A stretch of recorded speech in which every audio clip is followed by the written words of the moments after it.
जय श्री कृष्ण सबको। आज मैं श्री उद्धव जी की स्टोरी यहाँ पे लेकर आई हूँ। उद्धव जी भगवान के सखा भक्त थे।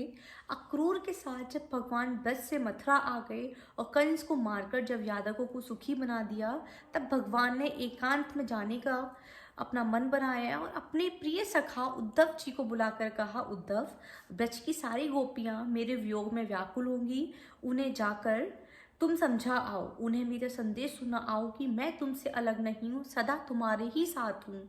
उद्धव जी अपने स्वामी की आज्ञा पाकर नंद के व्रज में गए। वहाँ चारों ओर से उन्हें व्रजवासियों ने घेर लिया। लगे भांति भांति के अलग अलग तरीके के क्वेश्चन करने लगे। कोई आंसू बहाने लगा, कोई मुरली बजाते बजाते रोने लगा, कोई भगवान का कुशल समाचार पूछने लगा। उद्धव जी ने सबको यथा योग उत्तर दिया और सबको धैर्य बंधाया। एकांत में जाकर उन्होंने गोपियों को अपना ज्ञान संदेश सुनाया। उन्होंने कहा, भगवान वासुदेव किसी एक जगह नहीं है, वे तो सर्वत्र व्यापक हैं। उन्हें भगवत बुद्धि करो, सर्वत्र उन्हें देखो। गोपियों ने रोते रोते कहा, उद्धव जी तुम ठीक कहते हो, किंतु हम गंवारी वंचरी इस गूढ़ ज्ञान को भला कैसे समझ सकती हैं। हम तो उन श्याम सुंदर की भोली भाली सूरत पर ही अनुरक्त हैं। उनका वह हास्य युक्त मुखारबिंद, वह काली काली घुंघराली अलकावली, वह वंशी की मधुर ध्वनि हमें हठात अपनी ओर खींच रही है। वृंदावन की समस्त भूमि पर उनकी अनंत स्मृतियां अंकित हैं। तिल भर भी जमीन खाली नहीं जहां उनकी कोई मधुर स्मृति ना हो। हम इन यमुना पुलित वन, पर्वत, वृक्ष और लताओं में उन श्याम सुंदर को देखती हैं। इन्हें देखकर उनकी स्मृति मूर्तिमान होकर हमारे हृदय पर पलटवार नाचने लगती है। उन्हें ऐसे अलौकिक प्रेम को देखकर उद्धव जी अपना समस्त ज्ञान भूल गए और अत्यंत करुणा के स्वर में कहने लगे, मैं इन व्रज की व्रजांगनाओं की चरण धूल की भक्ति भाव से वंदन करता हूँ, जिनके द्वारा गाई हुई हरि गाथा तीनों भुवनों की पावन करने वाली है। व्रज में जाकर उद्धव जी ऐसे प्रभावित हुए कि वे सब ज्ञान गाथा भूल गए। भगवान के द्वार का पधारने पधारने पर यह भी उनके साथ गए। यदुवंशियों के मंत्रिमंडल में इनका भी एक प्रधान स्थान था। इनकी भगवान अनन्य भक्ति थी। जब इन्होंने समझा कि भगवान अब इस लोक की लीला का स्मरण करना चाहते हैं, तब ये एकांत में जाकर बड़ी दीनता के साथ कहने लगे, हे भगवान, हे नाथ, मैं आपके चरणों से आधे क्षण के लिए भी अलग नहीं होना चाहता, मुझे भी अपने साथ ले चलिए। भगवान ने कहा, उद्धव, मैं इस लोक के इस शरीर द्वारा अंतरित होना चाहता हूँ। मेरे अंतरित होने ही यहाँ घोर कलयुग आ जाएगा, इसलिए तुम बद्रिका के आश्रम को चले जाओ और वहां तपस्या करो। तुम्हें कलयुग का धर्म भी नहीं व्यापेगा।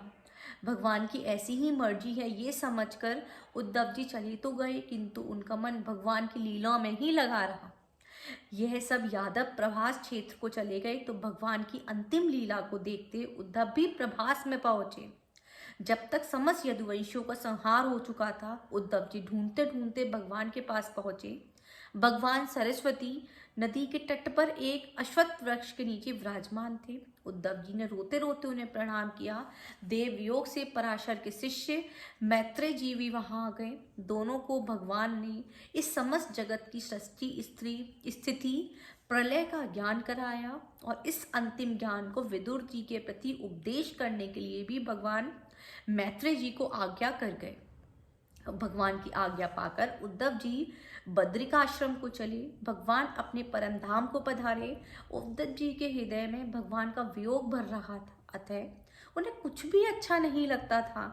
वह खूब रोते थे, किंतु रोना भी किसी सुहृदय के सामने हो तो हृदय हल्का होता है। देवयोग से उद्धव जी को विदुर जी मिल गए। विदुर जी ने पूछा, यदुवंश के सब लोग कुशल पूर्वक तो हैं? यदुकुल का नाम सुनते ही उद्धव जी ढां बांध कर रो पड़े और रोते रोते बोले, कृष्ण रूपी सूर्य के अस्त होने पर, काल रूपी सर्प के ग्रसे जाने पर, हे विदुर जी, हमारे कुल की अब कुशल क्या पूछते हो। ये पृथ्वी हतभाग्नि है और उनमें भी ये यदुवंशी सबसे अधिक भाग्यहीन है, जो दिन रात पास में रहने पर भी भगवान को नहीं पहचान सके। जैसे समुद्र में रहने वाले जीव चंद्रमा को नहीं पहचान सकते। इसके बाद उद्धव जी ने यदुवंश के 6 की सब बातें सुनाई। उद्धव जी परम परम भागवत थे। ये भगवान के अभिन्न विग्रह थे। इनके संबंध में भगवान ने स्पष्ट कहा है, मेरे इस लोक से चले जाने के पश्चात उद्धव मेरे ज्ञान की रक्षा करेंगे। उद्धव मुझसे गुणों में तनिक भी कम नहीं है, अतः वे भी सबको इसका उपदेश करेंगे। जिनके लिए भगवान ऐसा कहते हैं, उनके भगवत प्रेम के संबंध में क्या कहा जा सकता है। जय श्री कृष्ण।